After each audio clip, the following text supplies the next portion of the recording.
اختراع عجيب من أعجب الاختراعات في الزمن اللي احنا عايشينه. الزمن اللي احنا عايشينه ده مفهوش حاجة تخلينا نهتم بأي جديد، علشان احنا شفنا حاجات كتير جديدة. شفنا ذرة بتتكسر وتتحطم ويخرج منها قوة هائلة قادرة على تحطيم مدينة كاملة. ومع كده الاختراع ده جامد قوي وخطير جدا على مستقبل البشر، أقوى من القوة النووية. فكرة مش جديدة بس تم تنفيذها. الراديو بتاع زمان فيه شاشة يقدر الناس فيه تشوف مستقبلها. فيه 3 مفاتيح.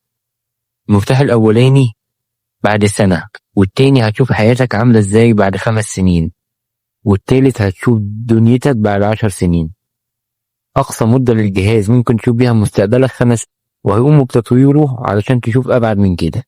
واحد هيسألني هو الجهاز ده فين؟ دي مش موجود في الأسواق. تعالى معايا أحكي قصة الجهاز ده اللي هيخليك تشوف المستقبل. الشركة الأمريكية اللي اخترعت الجهاز دوت وقفت تصنيعه علشان المهندس اللي جرب الاختراع انتحر بعد يومين، ومدير الشركة حب يجرب الاختراع انتحر بعد أسبوع.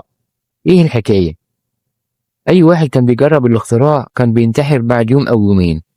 البوليس عايز يعرف إيه اللي بيحصل، لأن كل واحد كان بينتحر كان السر بيموت معاه. يوم مهندس في الشركة حاول الانتحار بس الناس أنقذته، وتم التحقيق معاه. سألوه ليه عايز تموت؟ قال مش قادر استحمل الحياة بالشكل ده. ليه، هو في حاجة حصلت؟ لأ، بس أنا في الجهاز شفت اللي هيحصل لي كمان سنة و5 سنين. ما شفتش حاجة مهمة. كرش كبير، تجاعيد، شعر أبيض، زيادة بسيطة في المرتب، طفلة صغيرة عاملة إزعاج جامد وصوتها عالي عمالة تصرخ. حياة مملة. أنا ماشي بطريقي للمستقبل ده. معقولة؟ كنت بتخيل المستقبل أحسن من كده. كنت شايف بكرة أحسن من النهاردة.